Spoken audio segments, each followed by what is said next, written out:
بسم الله الرحمن الرحيم ام حسب الذين في قلوبهم مرض سخيال لدهاغ کسانو چې د زړه بیماران دي یعنی منافقان دي ان لن يخرج الله ادعانهم چې الله باخکاره نکی دا ناپاکی دي ولو نشاء که اراده وشوي زمونږه لاریناکهم حضور مونږ به تا ته وښیو فلعرفتهم بسیماهم اوس به ته پیژنې په نښو باندې ولتعرفنهم في لحن القول او پیژنې به په پستو خبرو باندې والله يعلم اعمالكم الله ښه پیژني اعمال لدي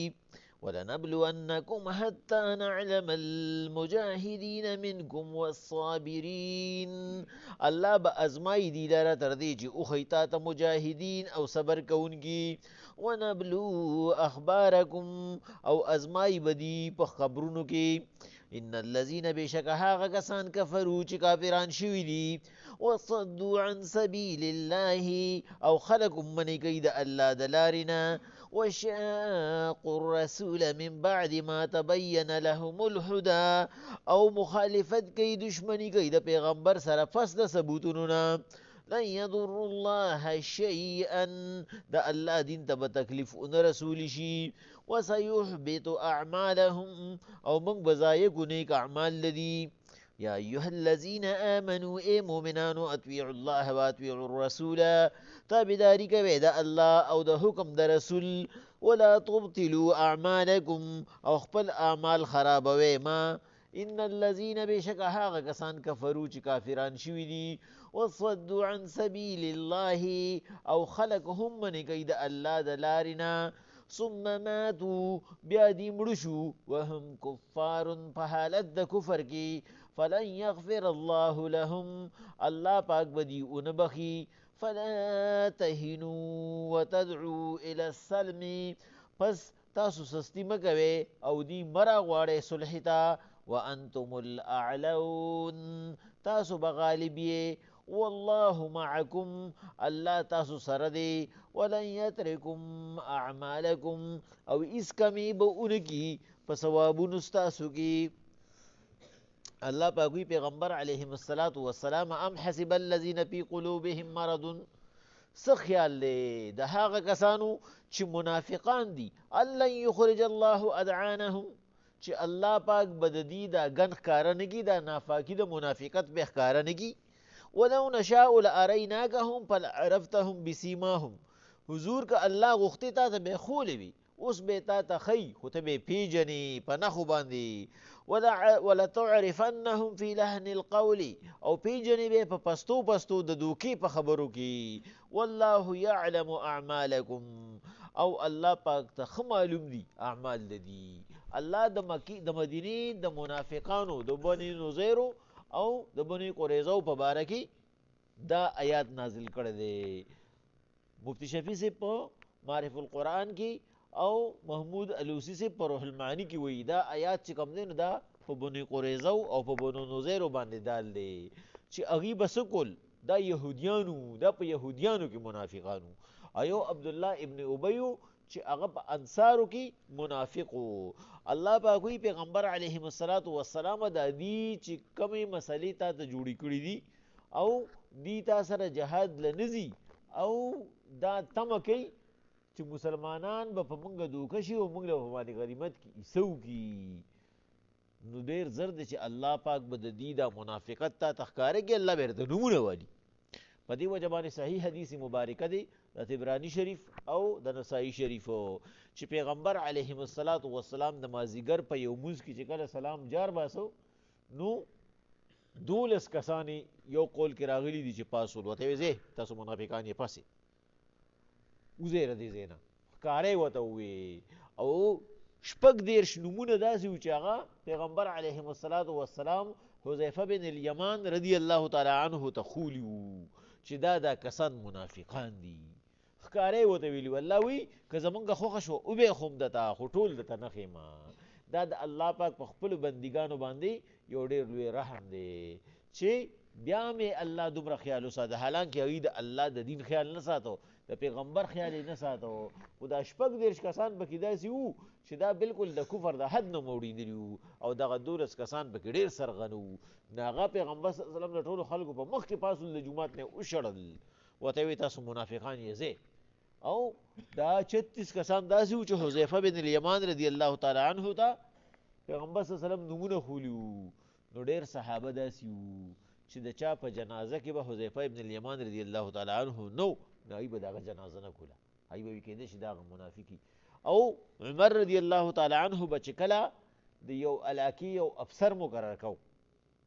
یو گورنر به مقرر کو، په یو لویه عہده باندې به سړی مقرر کو، نو لیست به جوړ کو، نو هغه لیست به حذیفه ابن الیمان رضی الله تعالی عنه ته ولیږو. وی به په دې کې منافق وګوره شته، نو چې هغه به ورته وي او نو هغه به ترېنه ورو کسان کمول ادلول بدلول بیا به یې ته لیست ولیږو. یعنی زمونږ خدا کاري چې مونږ د یو سړي راز معلومو چې وایي دې پلانکي سړي ته یې راز خولی دی، هلکه ما ته یې پټ غونته ووایه، نه هغوی به د پیغمبر صلی الله علیه وسلم د راز دوره خیال ساتو.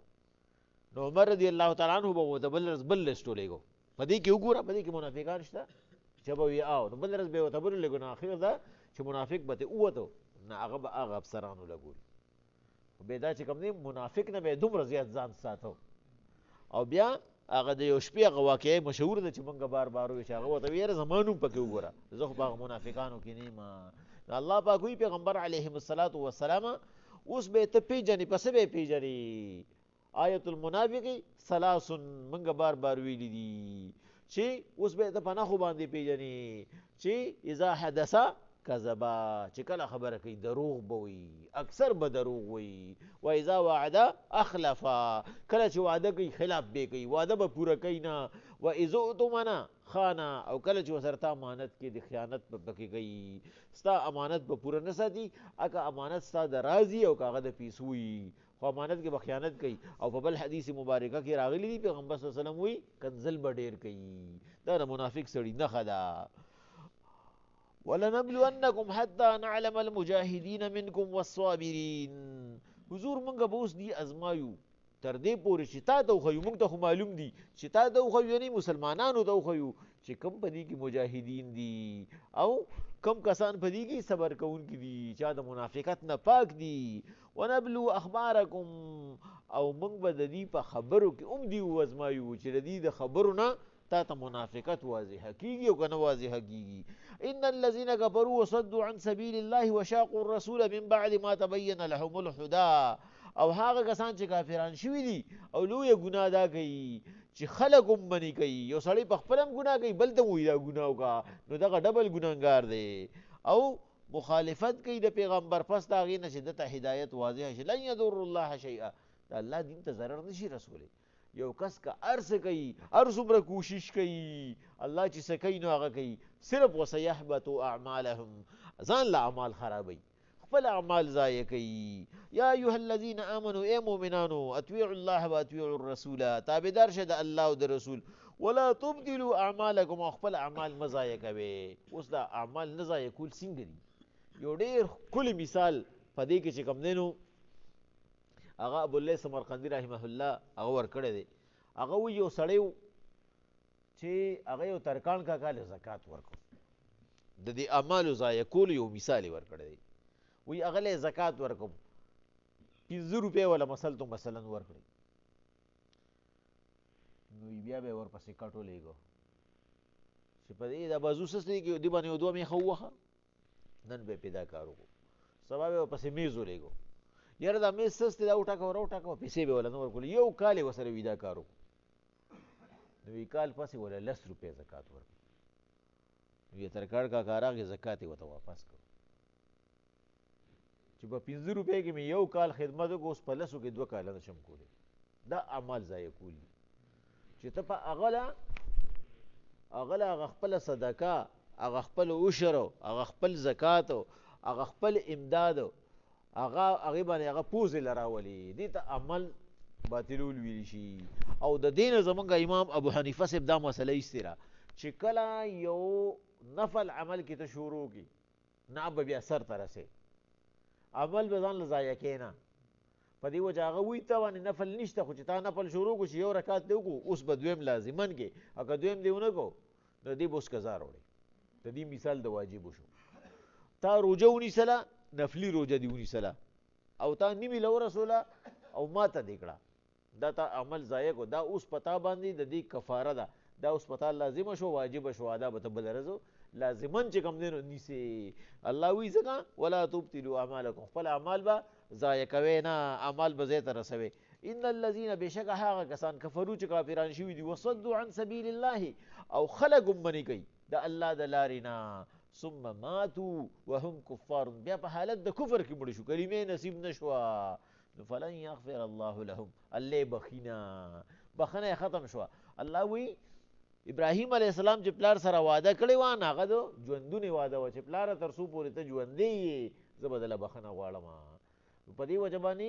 زمونږ د اهل سنت والجماعتو دا عقیده را چې د کافر سړي دپاره ته دعا کولی شي چې خدای هدایت یې نصیب کړو تر څو ژوندي چې مړ شو بیا د هدایت څه پاتې نه شو بیا په مړوني باندې نشي بخلی فلا تهنوا تاسو سستی مه کوئ په کار د جهاد کې او په جنګ کې چې تاسو لاول نه په خپله جهاد غوښتو او بیا ورته موار خطا شو وتدعو الى السلم او سلمی او مرا غواړئ کافران روغې ته ځکه چې وانتم الاعلون تاسو به غالب یې تاسو به کافر سره روغه نه کوئ که کافر درته صلح اړوان دې کړه نو خیر دی د هغه صلح منلی شي خو تاسو به دا نه کوئ چې خپله کمزوري وښیئ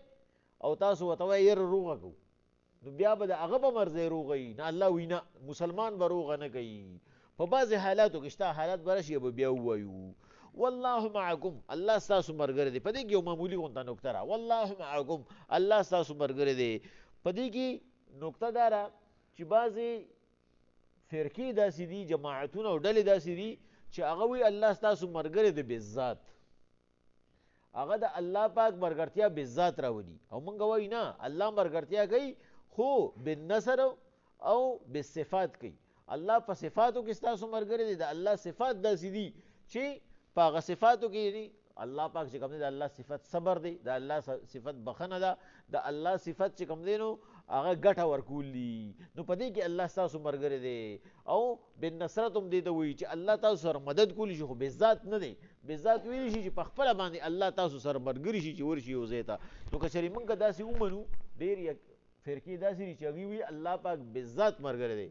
نو موږ ورته وایي داسې ځایونه دي چې هغه د الله پاک د شان خلاف دي لکه موږ چې الله بالذات ملګرتیا ومنو نو بیا به موږ واشروم کې څنګه وایو چې الله موږ سره په واشروم کې موجود دی الله موږ سره په باتروم کې موجود دی نه الله پاک بالذات دې ته د انسان عقل نه رسي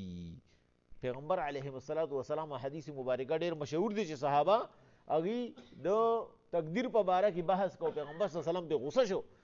چې کومې مسلې ته ستاسو ذهن نه رسي نو څنګه پرې تاسو بحث کوئ نو د الله د ذات سوچ انسان نشي کولی چې د الله ذات څنګه دی د الله صفت باندې سوچ کولی شي د الله پاک په مدد باندې سوچ کولی شي خو د الله په ذات باندې سوچ هغه الله پاک وایي ولا یحیطون بعلمه الا بما شاء زما د علم د څوک احاطه نشي کولی خو چې زه څومره ووایم نو د الله ذات د انسان د سوچ نه مبرا دی په دې وجه دا د ایمان یو ایسره چې د الله د ذات په باره کې به څوک سوچ نه کوي چې د الله ذات څنګه دی نو الله پاک وایي والله معکم الله تاسو سره ملګری دی بصفاتو کې ولن یترکم اعمالکم ملګرتیا به څنګه ستاسو په اعمالو کې به کمی نه راځي کله چې ستاسو نیت صفایي کله چې تاسو د الله پاک د رالی شوي هدایاتو مطابق او د اصول مطابق د الله حکم منئ د الله ستاسو ملګری دی الله به ستاسو عمل نه ضایع کوي بسم الله الرحمن الرحیم ام حسب الذین فی قلوبهم